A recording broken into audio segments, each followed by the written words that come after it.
Donc comme vous pouvez le voir, c'est une caméra qui a un concept qui est assez particulier. C'est une caméra qui met surtout en avant le fait d'être très légère, d'être petite, d'avoir la possibilité de l'accrocher un petit peu n'importe où. Et c'est d'ailleurs pour ça qu'elle est directement fournie avec plusieurs accessoires qui vont permettre de la porter sur soi. Parce que le but principal de cette caméra, ça va être de filmer des plans qui sont en POV, donc en point de vue à la première personne. Donc elle propose le fait de pouvoir faire plein d'activités tout en ayant les mains libres et en se filmant en même temps, ce qui est pratique pour plein de types d'activités où on a besoin de ses deux mains et on ne peut pas forcément faire attention au cadrage. Il y a aussi le fait qu'elle va être très petite et légère, donc elle ne va pas attirer le regard, elle est assez discrète et ça va être beaucoup plus agréable à porter puisqu'on ne va presque pas la sentir tellement elle est légère. Avant d'aller plus loin, je précise que cette vidéo n'est pas sponsorisée par la marque, mais par contre je leur ai demandé s'ils pouvaient m'envoyer une unité pour tester sur la chaîne parce que c'est une caméra qui m'intéresse beaucoup. Donc la marque n'aura pas vu cette vidéo avant qu'elle soit postée sur ma chaîne et ils ne m'ont rien demandé de dire en particulier. Mon but avec cette vidéo, comme d'habitude, c'est de mentionner autant les points positifs que les points négatifs que j'ai trouvés avec ce matériel. Avant d'aller plus loin dans cette vidéo, il y a quelque chose qui me semble très important de préciser, c'est que cette Go 3S n'est pas vraiment une version qui est supérieure à la Go 3 qui est sortie l'année dernière. Ça va plutôt être une version qui est alternative et qui va mettre en avant des fonctionnalités qui sont différentes de la Go 3, mais c'est deux caméras qui vont avoir leurs points forts, et d'après moi c'est d'ailleurs pour ça que cette caméra ne s'appelle pas la Go 4, mais qu'ils sont restés avec le numéro 3. Donc cette Go 3S, ce qu'elle va proposer, c'est de filmer en 4K, donc on va avoir une meilleure résolution, on va avoir une meilleure qualité d'image, les couleurs ont aussi été un petit peu améliorées, donc ça va vraiment être porté sur la qualité d'image, ce qui évidemment est très important quand on fait de la vidéo. Mais maintenant je vais vous dire ce qui est supérieur sur la Go 3, ça va être son capteur carré qui va permettre plein de choses, principalement d'avoir un maintien de l'horizon à 360 degrés, peu importe dans quel sens on tient sa caméra. Si on l'accroche à l'envers, sur le côté, de biais, on aura toujours une image qui est droite. Alors qu'avec la Go 3S, on a maintenant un capteur qui n'est plus carré mais qui est rectangulaire, ce qui va faire que cette fonctionnalité sera disponible que en faisant un gros recadrage dans son image, et ce recadrage va faire qu'on a un angle de vue qui va être bien moins large. Donc par exemple, si je tiens la caméra de manière horizontale pour filmer, et que plus tard je veux en sortir un format vertical, déjà je n'aurai pas accès au maintien de l'horizon à 360 degrés dans ce format-là, et j'aurai un angle de vue qui va être bien moins large, donc on va avoir un recadrage dans son image. Donc voilà, ça c'est les limitations que j'ai remarquées sur cette Go 3S. C'est un capteur du coup, comme je vous disais, qui favorise plus la qualité d'image, le fait de pouvoir avoir du 4K, mais ça va être surtout pratique pour les personnes qui filment dans un format horizontal standard. Je vais faire un petit point par rapport à la durée de la batterie et aussi des problèmes de surchauffe qu'on peut rencontrer avec cette caméra. Donc d'abord par rapport à la surchauffe, sachez que j'habite à Madrid, qu'il a fait 40 degrés en moyenne tous les jours pendant les tests que j'ai fait avec cette caméra, et que même si la caméra était des fois très chaude au toucher, elle ne s'est jamais arrêtée d'enregistrer. Donc pendant cette semaine de test, je n'ai pas eu de problème particulier de surchauffe. Et par rapport à la durée de vie de la batterie, il est annoncé que la caméra en elle-même sans l'Action Pod est capable de durer 38 minutes. Moi en général, j'ai réussi à filmer environ 30 minutes avec cette caméra, mais il y a aussi plein de moments où je la remettais dans l'Action Pod pour la charger un petit peu entre deux prises vidéo. Donc ça permet de pouvoir utiliser cette caméra vraiment longtemps. Sachant qu'en général, je filme des clips de 15-20 secondes maximum. Même si elle n'a que 30-35 minutes d'autonomie, ça me permet quand même d'avoir la caméra accrochée sur moi pendant plusieurs heures et de n'avoir aucun problème de batterie par rapport à mon utilisation. Et la caméra, quand elle est dans l'Action Pod, ce qui est quelque chose que moi au final j'utilise rarement, parce que j'aime bien profiter du fait que cette caméra est très légère et petite, mais là il est annoncé 138 minutes de batterie, ce qui me paraît assez fidèle avec les tests que j'ai pu faire quand ma caméra était dans l'Action Pod. Donc pour finir sur la partie batterie, j'ai vraiment pas trop eu de problème avec ça. Après ça va dépendre si vous faites des longues vidéos, moi je fais surtout des clips assez courts. Et du coup par rapport à mon utilisation personnelle de cette caméra, ça m'a été possible de sortir toute la journée en filmant des dizaines et des dizaines de clips sans avoir de problème de batterie et de rentrer le soir pour la remettre à charger. Par rapport aux différents modes que j'ai utilisés, j'ai surtout filmé dans le mode Free Frame parce qu'il va permettre d'avoir plus de flexibilité sur son image. Donc c'est le mode que j'ai utilisé environ 90% du temps avec cette caméra.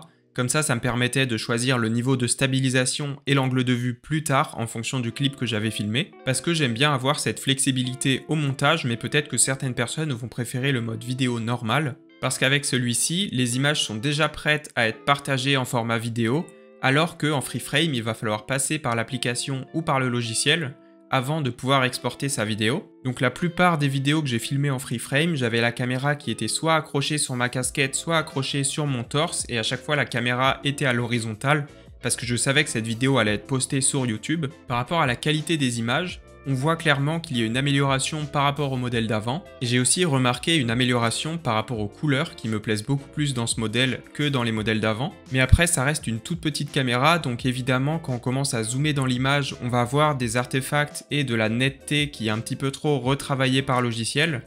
Donc évidemment c'est une caméra qui est faite pour poster sur des réseaux sociaux, donc pour être regardée sur des petits écrans sur téléphone.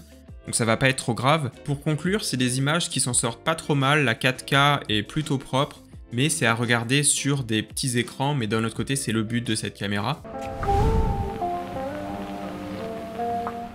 Évidemment, j'ai voulu voir ce que ça donnait dans des conditions lumineuses qui étaient un petit peu plus difficiles qu'en pleine journée, donc j'ai attendu un jour que le soleil se couche pour aller filmer des images. Comme vous pouvez voir, il reste de la luminosité à l'extérieur, mais le soleil est déjà couché, il est environ 21h30, 22h pendant ces images.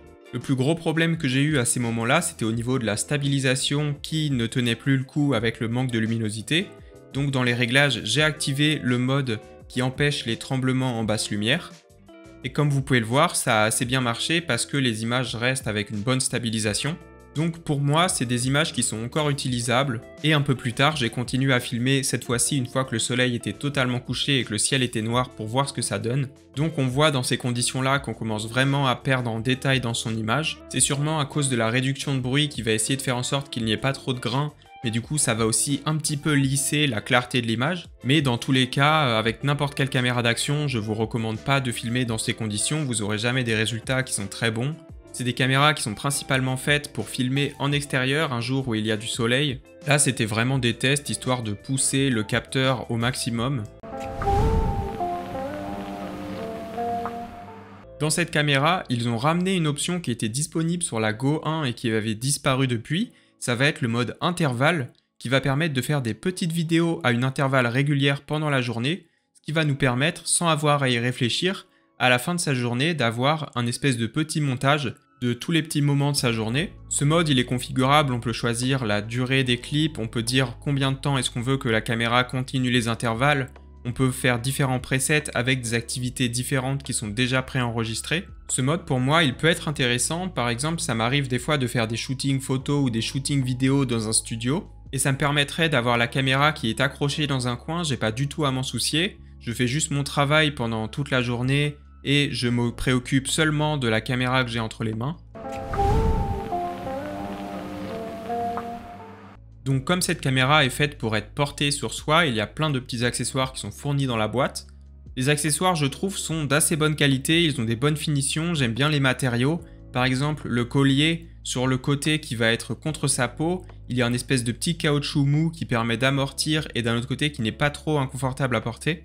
Les aimants paraissent être très puissants, donc je pense qu'il n'y a pas de chance que la caméra tombe pendant qu'elle est accrochée sur un des accessoires. La fixation pour la casquette, en général, c'est mon accessoire préféré qui vient avec les caméras Go, parce que déjà j'ai tout le temps une casquette sur moi, donc ça me permet d'avoir des points de vue qui sont très immersifs, c'est vraiment très proche de mes yeux, donc c'est exactement l'angle que moi je vois. Ça permet quand on fait des mouvements de tête que la caméra regarde aux mêmes endroits, alors que quand la caméra est sur le torse, on va avoir un angle qui est beaucoup plus statique. En plus, la fixation pour casquette, elle permet d'avoir une légère rotation qui fait qu'on peut avoir la caméra un petit peu inclinée vers le bas ou vers le haut en fonction de ce qu'on a envie de montrer. Mais pour moi, le gros problème cette année avec cet accessoire, c'est que comme c'est un accessoire qui a la caméra placée de manière horizontale, ça veut dire que quand on va filmer avec sa caméra sur la casquette et qu'on veut une image qui va être verticale en format Instagram, on va être obligé d'avoir un gros recadrage et de perdre beaucoup d'angles de vue. Alors que au moins avec le collier on peut placer la caméra à l'horizontale ou à la verticale. Donc pour moi c'est assez dommage qu'il y ait cette limitation avec mon accessoire préféré. Et dans les accessoires on va finir par l'Action Pod parce que même si ça fait partie de la caméra on peut très bien l'enlever et l'utiliser comme si c'était un accessoire en plus de la caméra. Ça va permettre d'avoir un retour vidéo sur l'écran pour savoir exactement le cadrage qu'on a quand on est en train de filmer. Et cet Action Pod, il va aussi faire office de télécommande, puisque même à plusieurs mètres, on va pouvoir contrôler la caméra, commencer ou arrêter un enregistrement et changer les modes, ce qui peut être pratique quand la caméra est accrochée à un endroit et qu'on n'y a pas facilement accès. Par contre, avec cet Action Pod, il va y avoir des limitations. Par exemple, si la caméra n'est pas mise dans le boîtier, on ne peut pas regarder les différents clips qu'on a filmés dans l'Action Pod. Il va falloir remettre la caméra dans le boîtier. Et sur l'Action Pod, toutes les images qu'on a filmées et qu'on va vouloir regarder, il faut prendre en compte que les images ne sont pas encore stabilisées, ne sont pas encore recadrées. Ça va être pour le mode Free Frame, mais aussi le mode Time-Lapse, le mode Time Shift, tous les modes qui vont demander une stabilisation et un traitement qui est un petit peu plus intensif que le mode vidéo. On ne pourra pas le prévisualiser, on n'aura que les images brutes. Donc comme on va le voir sur le petit écran, c'est des images qui ne sont pas encore stabilisées, elles vont beaucoup bouger, elles ne sont pas encore très bien recadrées. Mais ça rend mieux une fois qu'on branche sa caméra à son ordinateur ou alors qu'on la connecte avec son téléphone. Un dernier point que je voulais mentionner par rapport à cette caméra, c'est le focus minimum, puisqu'en effet cette caméra va avoir un focus minimum de 50 cm, ce qui est quand même pas mal, donc si jamais vous voulez filmer des choses qui sont proches de la caméra, elles vont être légèrement floues. C'est quelque chose à savoir parce que moi par exemple, j'aime bien accrocher ces caméras à mon matériel vidéo, à un stabilisateur, à un appareil photo, pour avoir une petite partie du matériel dans le champ et en même temps voir ce que je suis en train de filmer avec ma grosse caméra. Et avec la Go 3S, comme on a cette limitation en termes de focus minimum, ça veut dire que tout ce qui va être à moins de 50 cm va être légèrement flou, ce qui est dommage par rapport à mon utilisation. Après, ça va pas gêner tout le monde, mais il faut savoir que par exemple, si on veut que sa tête soit en focus, il va vraiment falloir tendre le bras au maximum. Donc voilà, je vous ai dit tout ce que j'ai remarqué après une bonne semaine de test à tous les jours utiliser cette caméra dans tous ses modes. Et pour conclure, c'est une caméra que je trouve qui peut être intéressante, mais comme je vous l'ai dit plusieurs fois dans cette vidéo, il y a quelques incompatibilités avec comment moi j'ai l'habitude d'utiliser mes caméras. Donc par exemple, ne pas pouvoir faire de contenu vertical sans qu'il y ait un gros recadrage, pour moi c'est vraiment très problématique. Si vous avez besoin d'une petite caméra qui est légère et qui fait du 4K et que vous filmez principalement à l'horizontale, c'est une caméra qui peut être intéressante pour vous. Mais par contre, si jamais vous avez besoin d'une distance de focus minimum qui est assez courte, que vous filmez autant du contenu qui est vertical que horizontal pour poster sur différentes plateformes, peut-être que vous allez du coup rencontrer les mêmes limitations que moi j'ai eu avec ce nouveau modèle.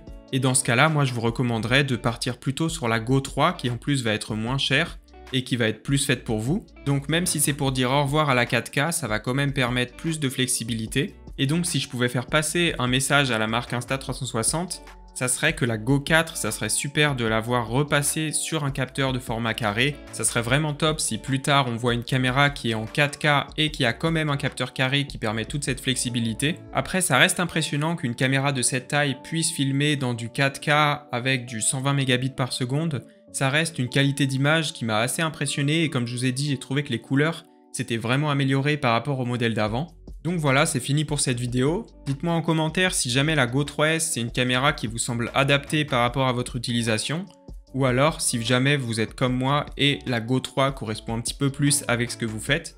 En tout cas, je vous remercie d'avoir regardé la vidéo jusqu'à la fin et je vous dis à la prochaine.